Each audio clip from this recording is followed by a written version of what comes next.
In the dead of winter, friends, it can be a little bit rough. But we almost broke, Steve. I tell you Steve what, was almost broken. I almost just split in half and just walked away from it all. I was very nervous. But you know, maybe you'd rather move in the spring. A lot of people want to do that. You need to start thinking about it right now. So now's the time for swapping out your faucets, booking an inspection, and then repainting that Vikings-themed room as much as you love it. Yeah. Here with more advice from DeRoche Realty Group and eXp Realty, we welcome back Julie and Daniel DeRoche, who were my realtors, and now the transaction is complete. I don't know if I'll ever see you guys again. I said to that after we sold our house, I was like, Julie, are you going to miss talking to me every single day? Because I just called you all the time. I know. Yeah. We still need to get together. We'll do drinks or something. Okay, let's talk about this because we're both kind of fascinated just with the idea of real estate. Everybody's always interested in real estate, right? So whether or not you're really planning on selling in the spring, something interesting to consider doing during the winter months or some of the bigger projects. Julie, what are some good projects to target during these cold months? Well, a lot of people don't plan enough ahead. So figuring out what you need to do that's going to really impact the value of the house. Okay. Spec-wise. So for instance, I'm working with a lady right now. She has a 3-bedroom up, 2-story, and then there's a bedroom in the basement that does not have an egress window. So it's not a legal bedroom. It's not a legal bedroom. Right. All the homes in her price range, most of them have 4 bedrooms. Oh. So we're going to install an egress window this winter. It's a little harder in the winter, but you can still do it. That way, when we put it on the market in the spring, we can call it a 4-bedroom home. Oh my gosh. That's okay, great. so looking at the bigger projects that you plan out in advance that you can really get a return on. Yes, because you're going to have to book contractors. You're going to, there's stuff you're going to have to do for those bigger things. Right. So you're going to need time to get those done. Okay, what about smaller fixtures like faucets and hardware and things like that? When do you want to start doing that, Daniel? Well, it's one of those things that's so easy. You can do it yourself a lot of times. Faucets, be a little careful. You don't want to have a bunch of water leaks, going on. But light fixtures are so easy. Faucets, towel bars, all that kind of stuff.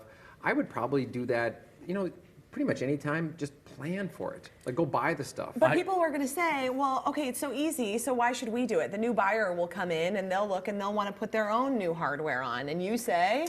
People just, if they don't see it, they don't buy it. They don't fall in love. You got to visualize it. Yeah, you got to visualize for sure. And people don't nowadays. We went from brass hardware everywhere. And if you have a house that was, built in the 80s, 90s, or 2000s, you probably have brass hardware. I just put brass hardware in everywhere. Brushed brass. Yeah, brushed is very different. Yeah. You know the brass that I'm talking about. Yeah. We went through and changed it all and then realized, we looked around and we put new lights in and we thought, well, goodness, this place, we just love how it looks now. So to our earlier point, whether or not you are planning on moving, you would suggest do it and you'll love the place where you live. Yeah, it's Might as well makeup. enjoy It it. really makes a big, big difference. Enjoy while you have it, Yeah, enjoy it. Okay, decluttering is a big Great thing. time This to is do what I this. talk about. Pretend like you're putting your house on the market. So what do you suggest with decluttering, Julie, when it comes to like really tangible stuff? Because you're going to look around your house and you're going to go, well, look at all these cute things I have. I love all these cute things. Yeah, and people think, like clean out the closets. Yes, you need to do that, but you have to think about the personal Pare it things. down to $1 here. Is that what we're thinking? $1. The $1 rule? No bucks. No, a lot bucks. of people are offended by it. Oh, really? Oh, so you'll tell someone that, and then they'll say, but wait a second, that was from a trip up north with my dad. Yeah, go put it at your dad's house. Yeah, for now. Okay, what's happening here, Julie? Way too much personal photos, too many family photos. You don't want the buyer focusing on your deer head or all your photos but look at while they're this. walking through. That is tastefully done, but still way too many personal photos. Really? Yes. It's like all you're looking at when you walk into the room is those photos, and you're not like looking at the house. I'll tell you what's really nice, and I'll mention this again, that we worked with Julie and Daniel. We had a stager who came through, and you've been through this as well. She came through my house too, and you just decide, if you make a conscious decision, I'm not going to have any hurt feelings, I just want to sell the house for as much money as possible. Then they come through and they just say, keep that, that actually looks cute, that you think is cute, but that needs to go because they're going to get confused by it or whatever it might be. And man, it makes a world of difference. Yeah, you have to take yourself out. I can't tell you how often sellers, oh, I just put that wallpaper up 3 months ago. Yeah. Yep, blue flowered wallpaper is still not good. Okay, get rid of it. But get people, rid of it. People get attached. Yeah, you have to start looking at it as soon as you put your house on the market. This house isn't mine anymore. It's for the next person. Right. Okay, so organizing closets, pantries, garage. Let's talk about painting too. Painting is really important. Yeah, and I think we've got some pictures of some enameling coming up here too.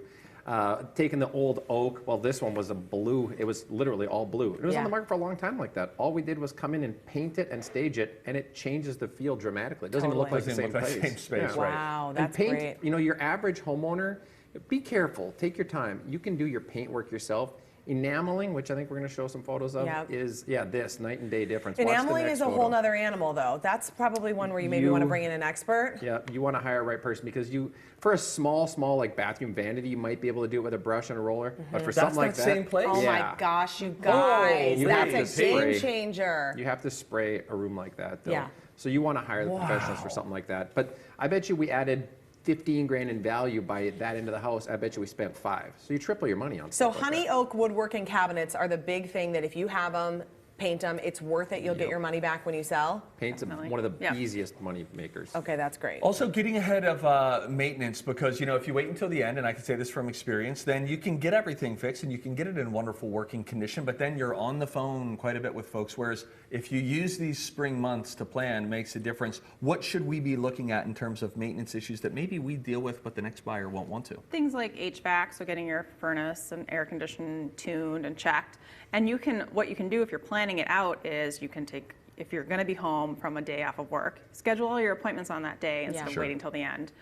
Getting your city inspections done. So some of these cities out there, like Minneapolis, they require a truth and sales inspection. Oh, they do. Oh boy, did you tell the truth? Yes, I did, and then we sold it. Yeah. Yeah. So get that done up front so you have the winter to work on them. They're good for 2 years in Minneapolis, so there's no reason why you wouldn't want to do it up front. I found even too gathering like dates of things was really helpful, like when we got a new water heater, when we got a new dishwasher, all those things. So I just had it ready to go and had the info ready for you guys, and I didn't Yep. have to search for it. Instead of scrambling at last minute. Yeah. You've got all this time while it's dead cold out. It's a perfect time to just start doing And it. then- Daniel, talk quickly to the person who's out there saying, well, I can do all this stuff on my own and I can kind of create a checklist and go through it.